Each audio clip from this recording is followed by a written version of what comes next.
할렐루야. 네, 이 시간에 하나님께서 저와 여러분들에게 주시는 말씀은 히브리서 10장 14절로 18절 말씀으로 그들의 불법을 내가 다시 기억하지 아니하리라 라는 제목으로 하나님의 말씀을 선포하도록 하겠습니다. 우리 다 같이 한번 제목을 큰 소리 읽어봅니다. 시작.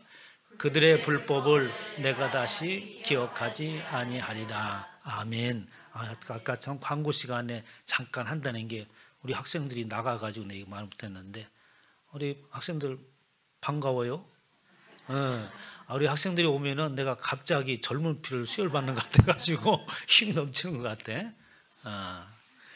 자주 예배에 참석하시길 바랍니다. 우리 학생들이 하나님을 찬양하는 밴드가 한번 만들었으면 좋겠어요. 그래서 우리 교회가 우리 청소년들이 하나님을 찬양하는 찬양단에 세웠으면 좋겠다 생각을 하고 늘 기도하는데 함께 기도해 주시기 바랍니다. 다음 주가 부활절입니다. 부활절 전에는 고난주간이라고 하는 것이 있어요. 성경에 교회는 절기들이 있지 않습니까? 그래서 우리는 부활절, 고난주간, 또 성탄절 이렇게 해서 여러 가지 절기가 있는데 우리는 절기를 지내면서 부활절, 예수님께서 부활하시는 그날을 기념하는 날, 성탄절, 예수님께서 오신 그날을 예수님께서 오심을 기념하는 날라고 이렇게 가볍게 생각을 합니다만, 그러나 예수 그리스도께서 오신 그 날과 또 예수님께서 부활하신 것은 과거의 일회성으로 끝나는 것이 아니라 지금도 저와 여러분 가운데 예수 그리스도께서 오시고 또 우리를 만나기를 소원하시고 모든 사람들 가운데에 마음의 문을 두드리고 계십니다. 예수 그리스도의 부활하심은 과거의 일회성으로 끝난 부활이 아니라 오늘날도 그 예수 그리스도의 부활하심이 저와 여러분의 모든 삶 가운데 역사하시고 예수 그리스도를 모르는 그들 가운데 예수님께서 함께 죽고 그분과 함께 부활하는 놀라운 역사가 지금도 일어나고 있는 것이죠. 그런 의미에서 이 고난주간이라고 하는 이 절기 역시 마찬가지입니다. 예수님께서 십자가를 지시기 전에 얼마나 아프셨을까? 예수님께서 십자가를 지셨을 때에 가시면류관을 쓰셨다고 하셨는데 우리가 영화를 보니까 그 피를 철철 흘리고 고통당하는 예수 그리스도의 모습을 보고 아이고 불쌍해라 얼마나 아프셨을까 우리 이렇게 생각하고 그리고 그 예수 그리스도의 고난당하심을 우리가 기억하고 생각하는 그런 날로 그런 주간으로 여깁니다. 그럼 모든 절기가 그 의미가 있고 그것을 단회성으로 기념하는 것이 아니라 그것은 앞서 말씀드렸던 것처럼 저와 여러분의 모든 삶 가운데의 부활이 모든 삶 가운데 예수 그리스도의 오심이 모든 삶 가운데 주님께서 고난받으심이 우리 가운데 날마다 일어나고 또 역사하시는 것을 볼 수 있습니다. 그러면 고난주간의 의미고 그 고난이라고 하는 것은 어떤 것을 오늘날 의미하며 우리는 그 고난을 어떻게 여기고 신앙생활을 해야 되는가? 오늘 말씀을 통하여서 깨달으시기를 주님의 축원합니다. 오늘 말씀의 제목이 그들의 불법을 내가 다시 기억하지 아니하리라 라고 이렇게 말씀의 제목을 붙였습니다. 오늘 본 말씀 가운데 있는 말씀이고 하나님께서 오래전 구약을 통하여서 선포하신 말씀이에요. 불법이라고 하는 것은 다른 말로 표현하면 죄라는 말과 같은 의미를 가지고 있습니다. 하나님의 백성된 자로서 살아가는 것이 아니라 하나님과의 관계 속에서 멀리 떨어져 있는 하나님을 외면하고 알지 못하는 모든 사람들을 통칭하여서 불법 가운데 있는 자요 죄악 가운데 있는 자라고 하나님께서는 말씀하고 계십니다. 그래서 성경에 보면 모든 이야기들은 이 불법에 관한 이야기로 시작하고 죄에 관한 이야기로 시작하면서 그 죄에 대한 결과와 그리고 그 죄로 인하여서 우리가 어떤 모습으로 살아가고 앞으로는 어떤 모습이 될 것인가 라는 이야기를 하는 것이 성경의 이야기입니다. 마태복음 9장 2절에 보면 예수님께서 복음을 전하실 때에 아주 놀라운 이적과 표적들이 나타났습니다. 예수 그리스도의 그분이 오심이 우리가 기대하던 메시아였구나라고 하면서 모든 사람들의 시선을 끌고 모든 사람들이 그 예수 그리스도를 만남으로 인하여서 인생의 문제뿐만 아니라 그들의 삶 가운데 곤고하며 질고요 모든 연약함을 고치시는 그 예수 그리스도 앞으로 나오기 시작을 했죠. 심지어 어떤 사람들은 어떻습니까? 중풍병자를 데리고 올 때에 사람들이 너무 많음으로 인하여서 지붕을 뚫고 그 중풍병자를 달아내리기도 하였습니다. 그것이 마태복음 9장 2절에 있는 말씀이에요. 침상에 누운 중풍병자를 사람들이 데리고 오거늘 예수께서 그들의 믿음을 보시고 중풍병자에게 이르시되 작은 자야 안심하라 내 죄 사함을 받았느니라 라고 이렇게 말씀하고 계세요. 이때 우리가 살펴봐야 될 것은 중풍병자가 믿음을 가지고 그리고 그와 함께한 사람들이 믿음 안에서 지붕을 뚫고 예수님은 틀림없이 우리를 고쳐줄 거야 라는 그 믿음으로 중풍병자를 달아내림으로 인하여서 예수님께서는 그 믿음을 보시고 중풍병자를 고치시고 말씀하시기를 중풍병자야 안심하라 내 죄 사함을 받았느니라 라고 이렇게 말씀을 하셨다고 이해를 합니다. 그럼 우리 조화물 가운데 죄 사함이라고 하는 것은 지금 그렇게 일어나는 것이 아니라 오래전부터 하나님께서 계획하신 일입니다. 예수 믿으면 죄 사함을 받습니다. 예수 믿으면 구원함에 이릅니다 라는 단순한 한 절의 이야기지만 그 안에는 어떻습니까? 하나님께서 계획하시고 어떠한 방법으로 이루어가야 되는가라고 하는 스토리가 논리적으로 성경에는 기록되어져 있는 거예요. 그래서 예수 그리스도를 믿는 사람들은 단순하게 예수 믿으면 구원받습니다, 예수 믿으면 복받습니다 라는 것에서 그치는 것이 아니라 하나님의 말씀을 논리 정연하게 깨달아 알고 설명할 줄 아는 저와 되시기를 주님의 이름으로 축원합니다. 우리의 죄 사함이라고 하는 것은 오래전부터 하나님께서 계획하신 일입니다. 그래서 하나님께서는 언제부터 창세기서부터 하나님께서는 계획을 하셨고 그 일을 이루고자 아주 치밀하게 그 일을 진행을 하십니다. 갈라디아서 3장 2절에 보면 성경이 그 모든 것을 제 아래 가두었으니 라고 하면서 성경에 있는 모든 이야기들은 죄에 관한 이야기요 모든 것을 그 안에 가두어 놓았다고 표현합니다. 예수 그리스도를 믿음으로 말미암아 약속을 믿는 자들에게 주려 함이라 라고 하면서 성경의 이야기는 모든 것들이 어떻게 죄 안에 갇혀 있는 이야기를 하는 거예요. 그러니까 사람들이 예수 그리스도를 알기 전에는 뭡니까? 우리가 죄 가운데 있었는지 이 세상이 어떠한 모습이 되었는지 아무도 알지 못하였으나 성경에서 하는 이야기는 모든 것들이 하나님을 벗어난 상태 가운데 있음으로 인하여서 모든 것이 죄 안에 가려져 있고 죄 아래 쌓여져 있다고 말씀하고 있는 거예요. 그러면서 이렇게 하나님께서는 성경을 통하여서 말씀하시는 것은 다른 의미가 있는 것이 아니라 예수 그리스도를 믿음으로 말미암는 약속을 믿는 자들에게 주려고 그렇게 하나님께서는 하셨고 그 말씀을 통하여서 오늘날 저와 여러분들에게 선포하신다고 말씀하고 있는 거죠. 로마서 5장 14절에 이렇게 말씀을 하십니다. 그러나 아담으로부터 모세까지 아담의 범죄함 같은 죄를 짓지 아니한 자들까지 사망이 왕노릇하였느니 하면서 모든 사람들은 그렇게 이 땅에 태어난 모든 사람들은 예수 그리스도를 알던 예수 그리스도를 알지 못하던 모든 사람들이 어떻게 죄 아래 사망 아래 있었다고 하나님께서는 규정을 하십니다. 그것이 아담의 범죄함으로 인하여서 그렇게 모든 사람들에게 죄가 넘치게 되었는데 그 사실을 알던 알지 못하던 모든 사람들은 그렇게 죄 아래 있었고 모든 사람들은 그 사망이 왕노릇한 가운데에 존재한다고 성경은 말씀하고 있는 거예요. 그래서 성경이라고 하는 것은, 그리고 신앙생활 한다고 하는 것은 무엇인가라고 하니까 바로 우리가 어떠한 상황 가운데 놓여 있는가라고 하는 것을 깨닫게 하는 것이 성경의 이야기입니다. 히브리서 10장 1절, 오늘 본문 말씀하시기 전에 율법에 관한 이야기를 합니다.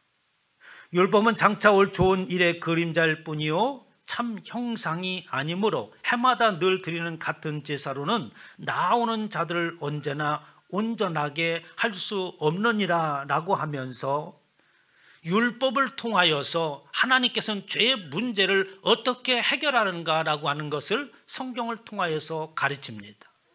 그런데 구약에서는 어떻습니까? 율법을 통하여서 죄를 속죄하는 제사를 드리잖아요. 번제를 드립니다.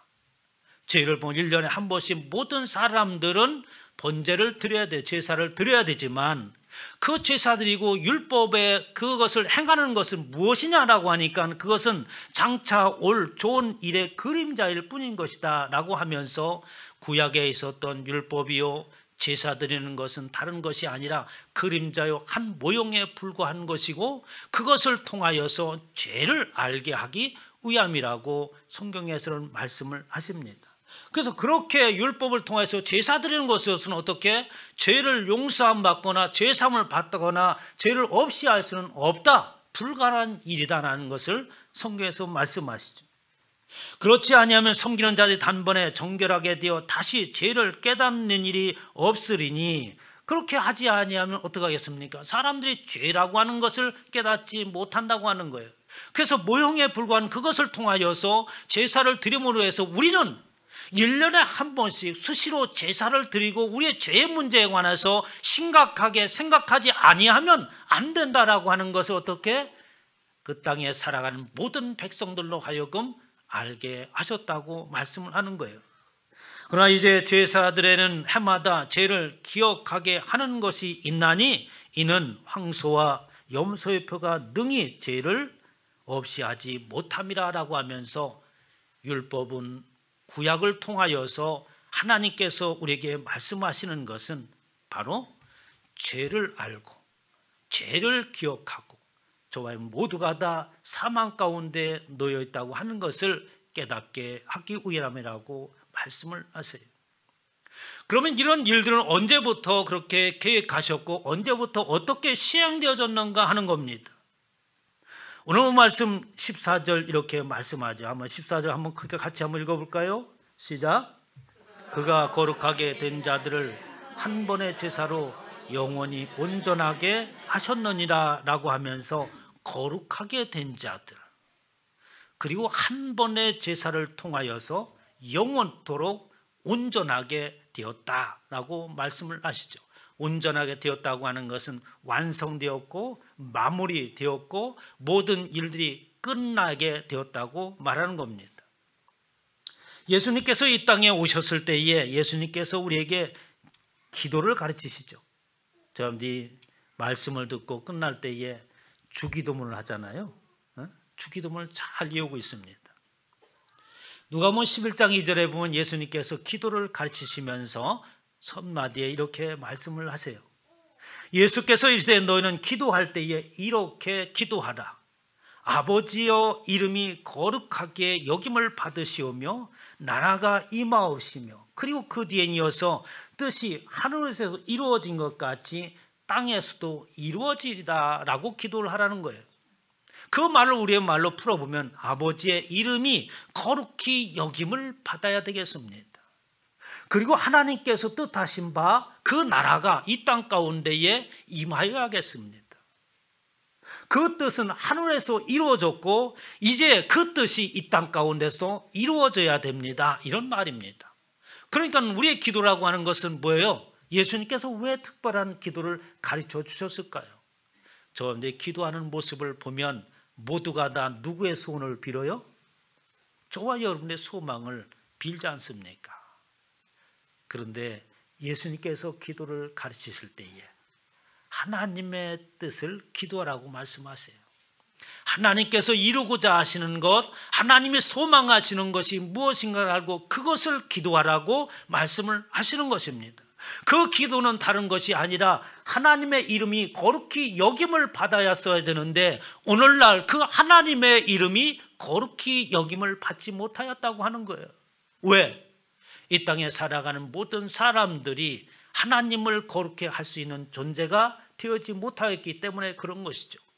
죄로 인하여서 사망 가운데 있고 사단의 권세 아래 있는 모든 사람들은 하나님 앞에 이르지 못하게 되었고, 하나님 앞에 이르지 못하는 것은 거룩함이 없기 때문에 그렇습니다. 그러니까 하나님의 이름이 거룩히 여김을 받는 것은 누구를 통하여서 거룩히 여김을 받아야 되겠습니까?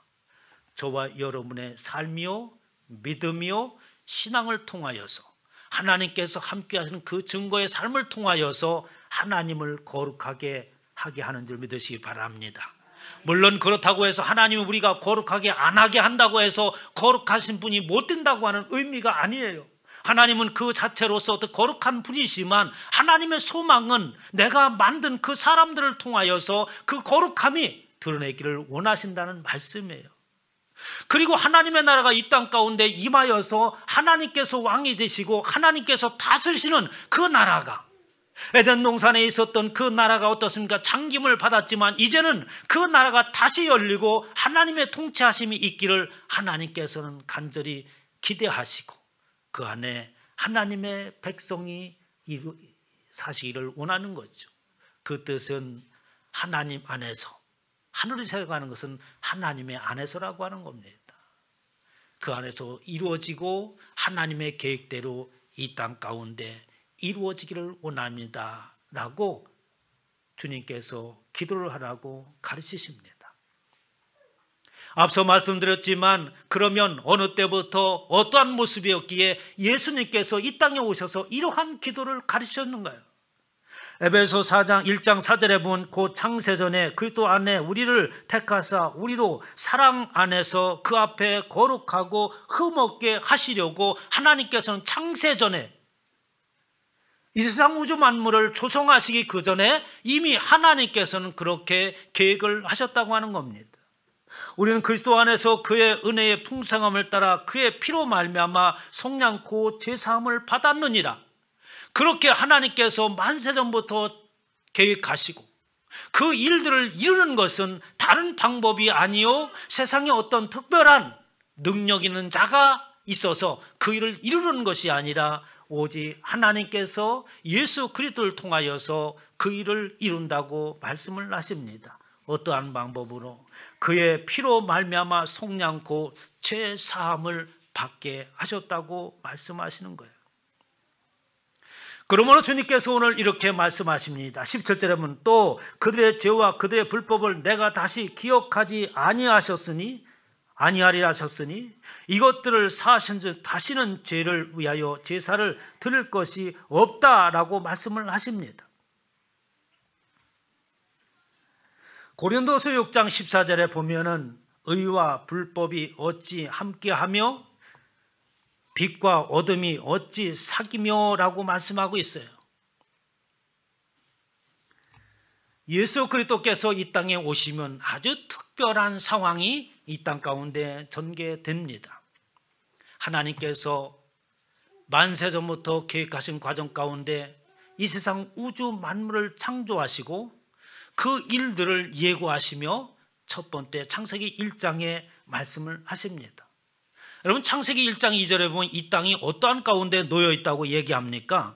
땅이 혼돈하고 공허하며 흑암이 깊음 위에 있고 하나님의 영은 수면 위에 운행하시니라 라고 하면서 이 땅이 어떠한 상황 가운데 있어야 되고 있었고 그로 인하여서 무엇이 필요한가 라고 하는 것을 예고하십니다. 창세기를 시작하면서 하나님 나라에 관한 이야기는 하지 아니하고 이 땅이 어떠한 상황 가운데 있는가라고 하는 것을 먼저 언급을 하시면서 이야기가 시작되는 거예요. 이 땅은 혼돈 가운데 있다. 공허함 가운데 있다. 어둠 가운데 있다라고 규정을 합니다. 그래서 하나님께서는 이 땅에 무엇이 필요한가라고 하는 것을 하나님께서 아시고 그 일을 행하시죠. 첫 번째 뭡니까?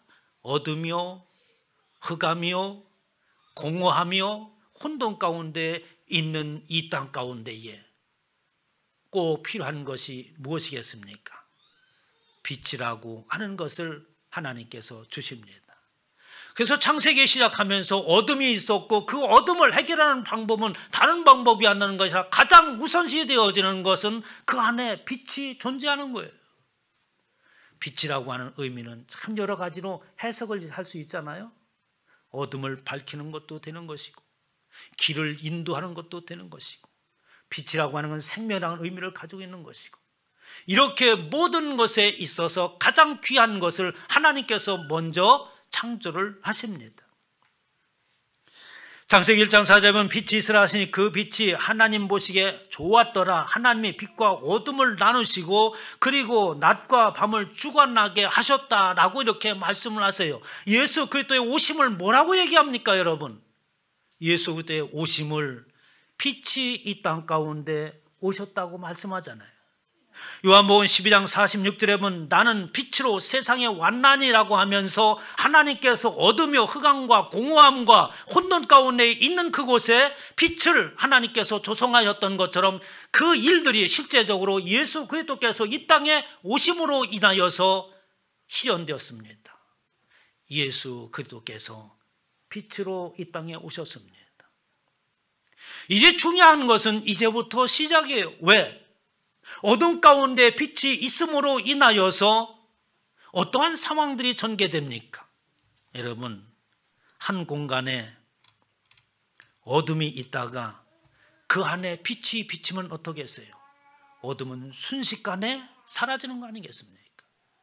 그런데 성경에서 그렇게 말하지 아니하고 빛과 어둠을 나누게 하시고 그 어둠을 주관하는 것과 빛을 주관하는 두 세력이 있음을 말하고 있는 거예요.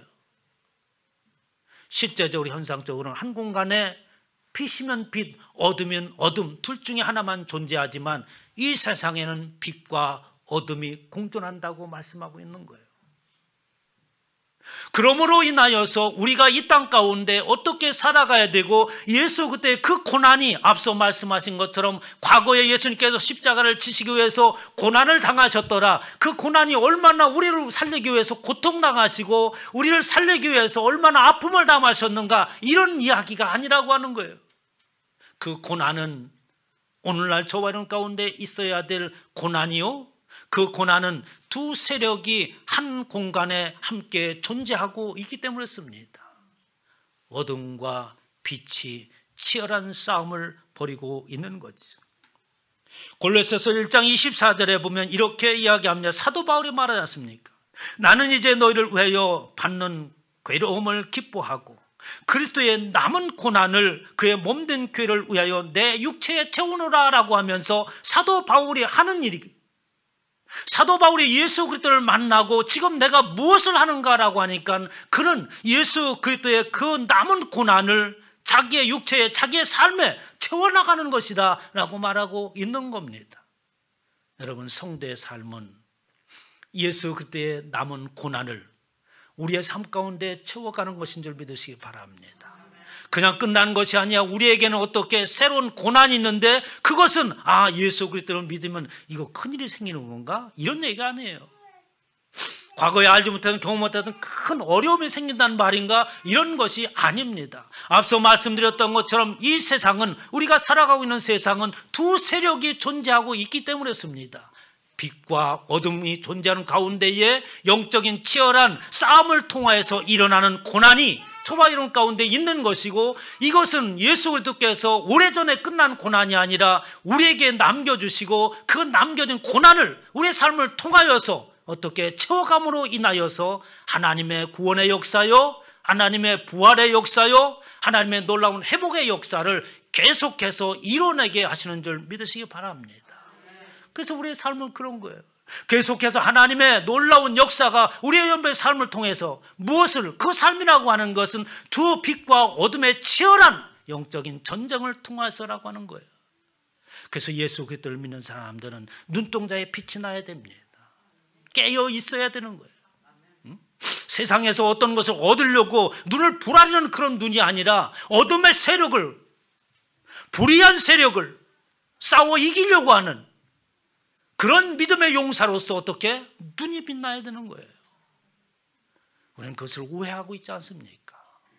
세상의 것을 더 얻으려고 눈을 부르뜨는 그건 뭔가가 잘못된 겁니다. 이렇게 나의 고난을, 그 예수 그때에 남겨주신 그 고난을 나의 육체에 채워가는 것은 하나님의 말씀을 이루함이라. 그때 이렇게 말씀하시는 거예요.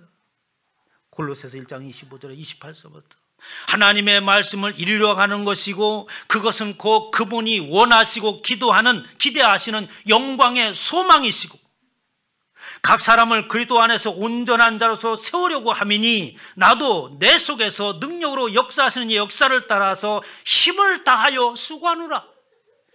이게 고난의 의미입니다. 이게 고난주간의 의미예요. 과거를 기억하는 것으로 끝나지 않기를 주님의 이름으로 축원합니다. 사도 바울이 그렇게 예수의 남은 고난을 자기 육체, 자기 삶 가운데 채워갔던 것처럼 하나님의 영광을 위하여서 오늘날 저와 여러분도 그런 고난을, 저는 이걸 거룩한 고난이라고 표현하고 싶어요. 그런 고난을 채워나가는 저와 여러분 되어서 다시는 너에게 불법이 있지 않다고 선언하는 하나님의 그 선언하심이 저와 여러분 가운데 있기를 주님의 이름으로 축원합니다.